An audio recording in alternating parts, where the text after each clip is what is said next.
Welcome back. So we're after our lunch. Well, I've had coffee cake and coffee. That's my lunch. I have lunch later. And we're here at Cockenzie House in East Lothian. Don't know why I have to do a big long introduction. Why am I doing this? Stage two. Leonie, thanks very much for sitting. And there's going to be hopefully a mouth and maybe an eye by the time this demonstration ends. But we'll see. And again, like yesterday, I'm going to say, like, it's helpful to just kind of stand back from your painting as you approach it for a second stint now at the afternoon session, and just to kind of see, is there some broad confident move? Is there some broad confident move that maybe I could make that might uh, be? Sometimes that's the thing to start back in, you know. Um, and I think I want to do that. I want to bring maybe some green in here. So there's the Viridian green, which looks like that. And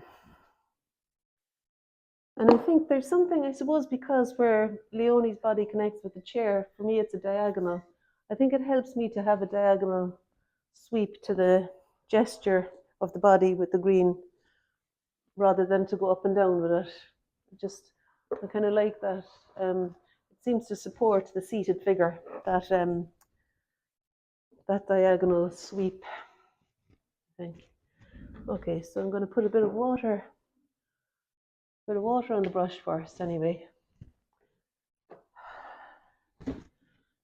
Yeah, so maybe might even put a little touch of the ultramarine blue into the Viridian green there.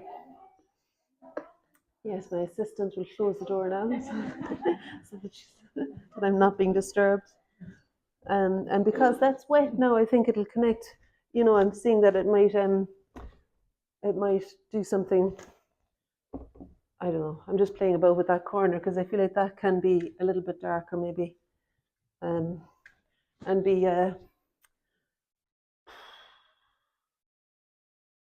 that thing of taking ownership of the work again. It can be a kind of a way to confidently enter into something more considered or whatever, or where I feel I need to observe more keenly. Did I put on the microphone? I did. Yeah. Okay. Maybe I can come across the front there as well.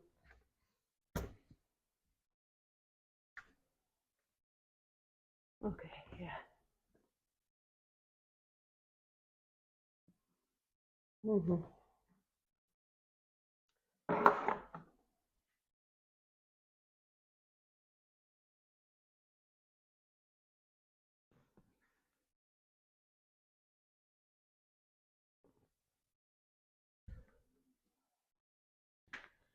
I think there's something in the, like we know with the Tai Chi, there's something in the in what happens before and after the mark hits the page that can be significant. There's some sort of, I think there's something about that it's contained within the mark, whatever you bring to it, and something like that is so.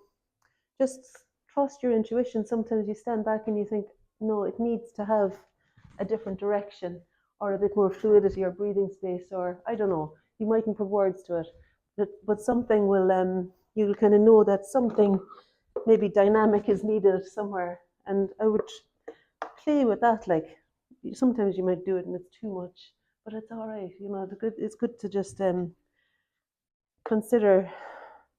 Let the kind of wisdom that's in the body come through it as well. Like that was a bit of a risk. I was saying that the wisdom of the body. I don't know if that's what I mean. Something like that, some sort of thing. That's a little bit maybe unknown. Okay.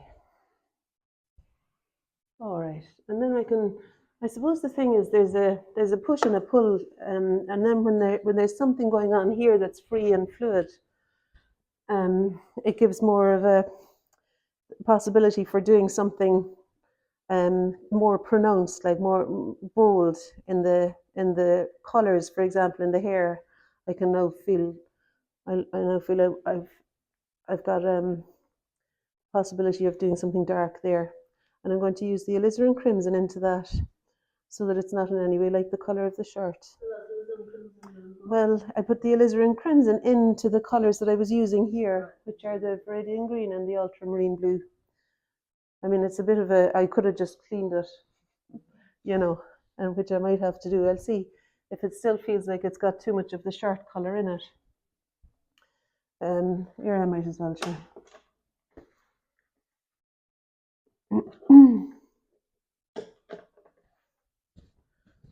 Because I think it's more Van Dyke brown and ultramarine blue I want to use for the hair.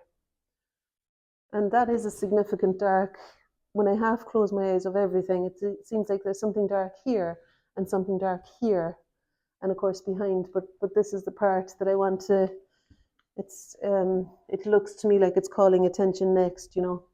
And after that, I might bring something of the same tones into the face, but doing the bigger shape seems helpful just now.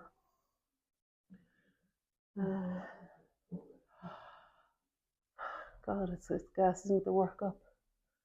I was talking about this, you know, looking twice or maybe 40 times and then drawing once, but working up to the mark so that you find the color consistency and size of brush, color consistency of paint, and the size of the brush that will make the mark you've seen. But before you even do it, you might steady yourself and look again at the mark you were aiming for. Okay.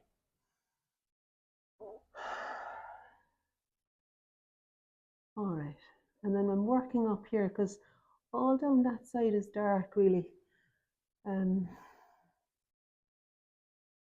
I think I'll bring the edge of the hair across a little bit there.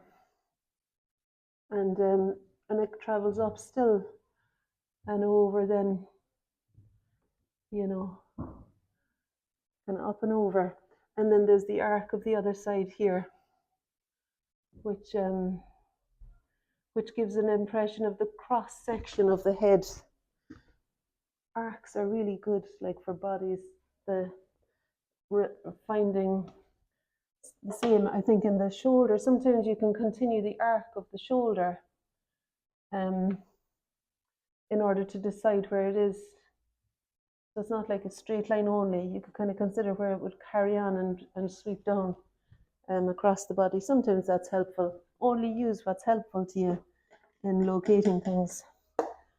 Another thing is seeing little triangles and squares and what shape parts are in relation to, like what shape the forehead is. You could say it's like a kind of a plateau of a square or a parallelogram here, and then there's a kind of a long thin triangle here maybe, you know, and just see then when you've defined it as a simple shape, see what size each shape is in relation to the other. And as I say, just do what's helpful and tune out anything that's not, because there won't be, everything won't be meaningful to everyone, I think. So just finding the shape of the ear by painting the hair up to meet it. And that same colour now I think could be used. Well, first I want to redefine where the head turns up here. Might need to be a little bit like slightly different from where I had it before, where it stops going that way and starts going that way. And then I might use the same colour.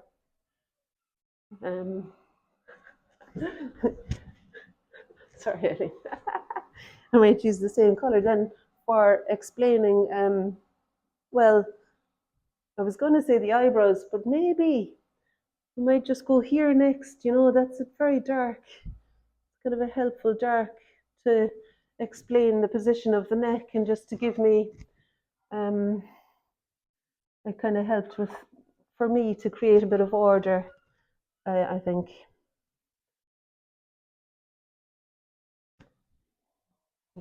Something there. And I want to lift that drop from the neck. I don't need it all there. Okay. And now that same, I think that same blue and brown mix is what I would use to locate again the position of the eyebrows. Now what's there already, good enough for now. And what I'm doing next is not just looking there and placing it on top of what's there. I'm looking here and see where now is it sitting, and you know, what am I seeing here now? And let's see. And I think I'll just put it where I feel like it needs to be located, and let's see then. So something of that, the darkish colour there. And across the face then, like here, is the other, is an indication of the other eyebrow.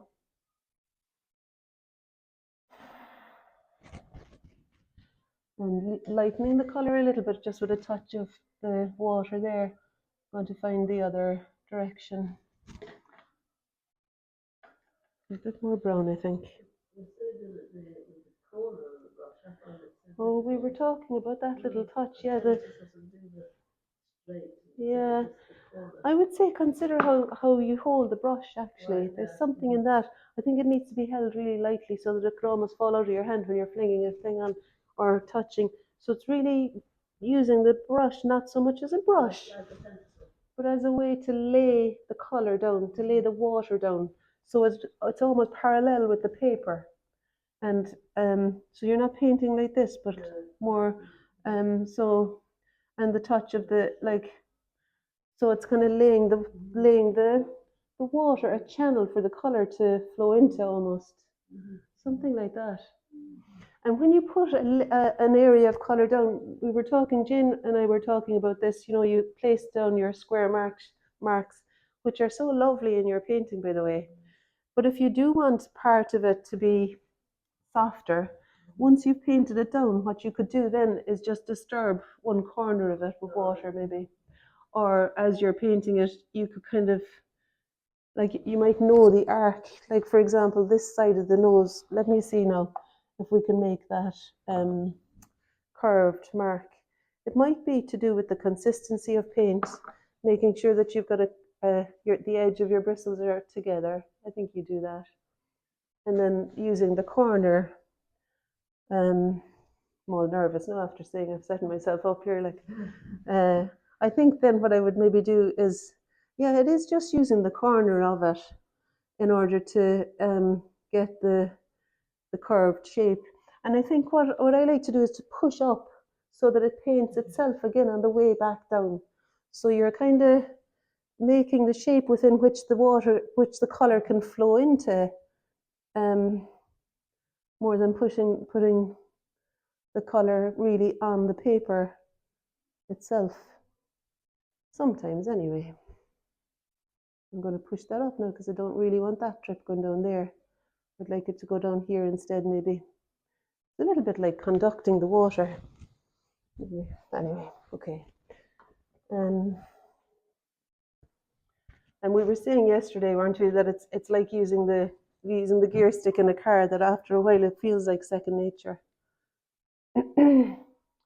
Okay, so now let's see. I think rather than do any more in the eyes for the moment, although that's a bit distracting to me, the kind of light island in the middle there, I will just put something else in there.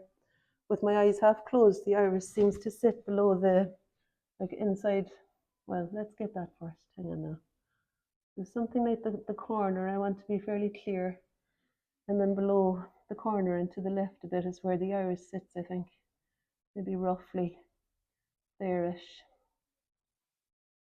And rather than just, so the eyelid too has got shadow. And I'm going to put something in for that. So the burnt sienna mixed in with that. The blue and brown mixed with some burnt sienna. Burnt sienna. Yeah, okay. I think is a good color to describe the eyelid. Let's see.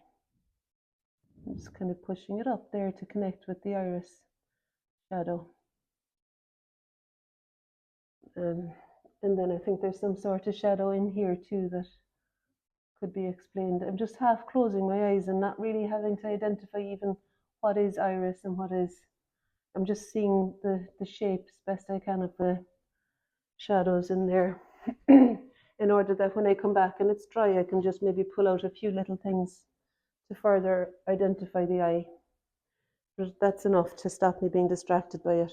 And now I'm going to go down to the nose area. No, I'm not actually. I'm going to go here, look, to do that little, to re-establish that curve there with something a bit more something a little bit deeper in tone, just to get them also working with each other, I think.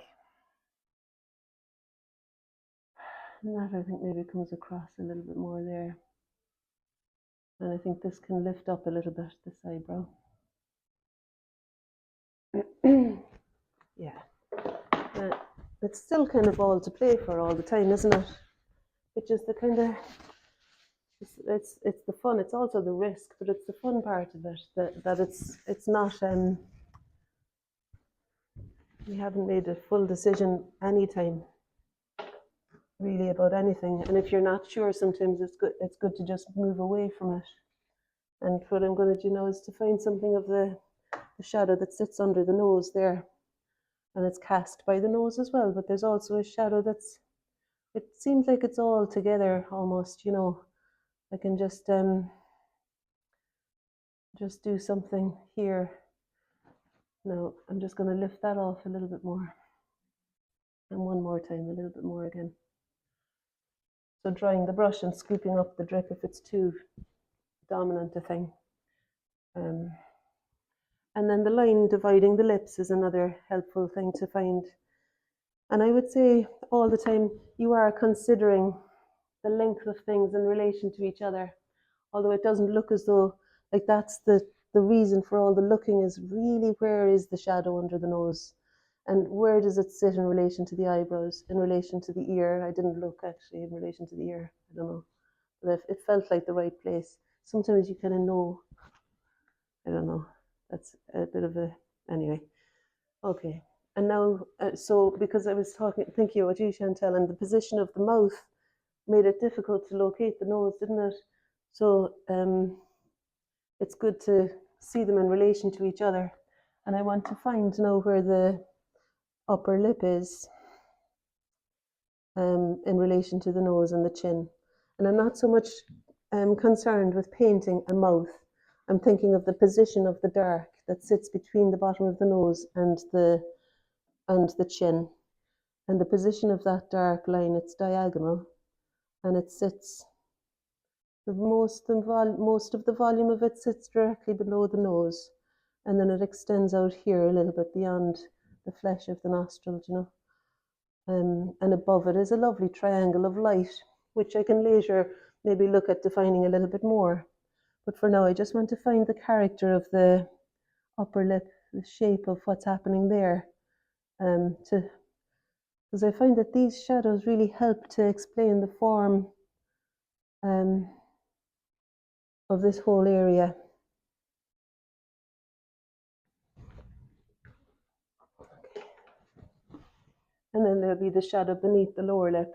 But first, there's something in that edge that's I want to disturb a little bit. Just, it felt like I was flattening the end of the nose and whatever I did there. So I'm just loosening the paint up a little bit here, so that again it feels like maybe there's more volume at the bottom of the nose. Just a little bit. And we can always do, yeah, it's okay. I'll just get rid of that actually. Okay, so the shadow that's underneath the lower lip would be next. And sometimes I put a touch of green into the color I used for the lips so that it doesn't read as lip color, this shadow. So making it a little bit cooler seems to be a helpful thing to do there. And I might err on the side of making it really cooler than it actually is, that shadow, so that it definitely doesn't read as the lip or something. But see all those little dark bits that are dots of, they're like drips. I don't want it to have all these little drips of paint.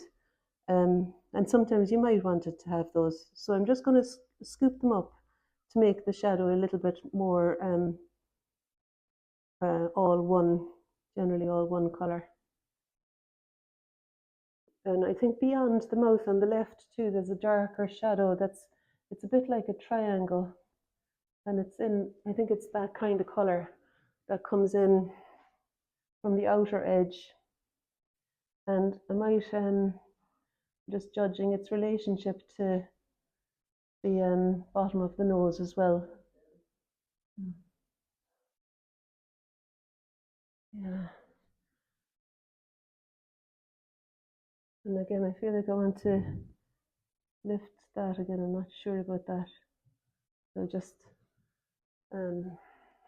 lift it off again.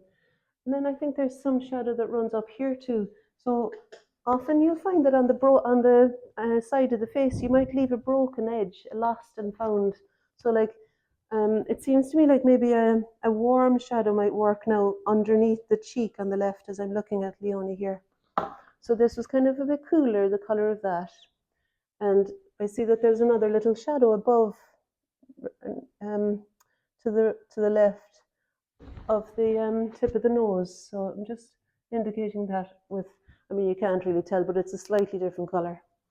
And I'm going to lift that drip because I want it to turn away, and that's kind of making it come out forward a little bit more. That's my time. Jesus, gas, isn't it? So like, what'll I do now? I'm shaking a little bit. Maybe that's the coffee and the coffee cake. But it's also, I think, this kind of desire to really do your best to get the thing. Do your best to get the thing, and then let it go. Every time, honor the moment of noticing, aim for the mark that needs to be made, and best you can, come with it with decisiveness and commitment to the mark, and then feel like that's okay, it's good enough there, and I'll see now what next, rather than lingering over any marks you've made. You know, there's something about lingering over the thing that makes you want to manipulate it, whereas if you actually just do it and let it alone and trust that you saw what you needed to see, and that's enough for now. And then sometimes you might need to move elsewhere. You know all the stuff. You might need to distract yourself with a bigger mark. And when you go back to the part that was hard, it might have been fine. It might be fine in the end. Thanks, Leonie. Sorry. I'm doing my talk, my lecturing there. But there's no, we haven't finalized the eye, but I'm confident enough of the position of the iris. So like yesterday, I think just finding the line of the upper eyelash line, you know, that upper eyelash diagonal, I think that could come in, maybe with the pupil hanging down like a pendulum from it, and that might be enough then to just finish the eye off. But I'll not bother doing it now because that's our time. And I think you'll have a little bit more of that time than you had yesterday in the afternoon, because we came back a little bit earlier. So we'll divide it up and you'll have 3 sessions or something. Yeah, thanks very much for your attention there. And I'll just maybe show you what happened. I'll bring the picture up close to the thing. That's what happened there. There's no eye yet, and there's a severe looking mouth, but anyway, it's all right. Okay. Yeah, okay. See ya.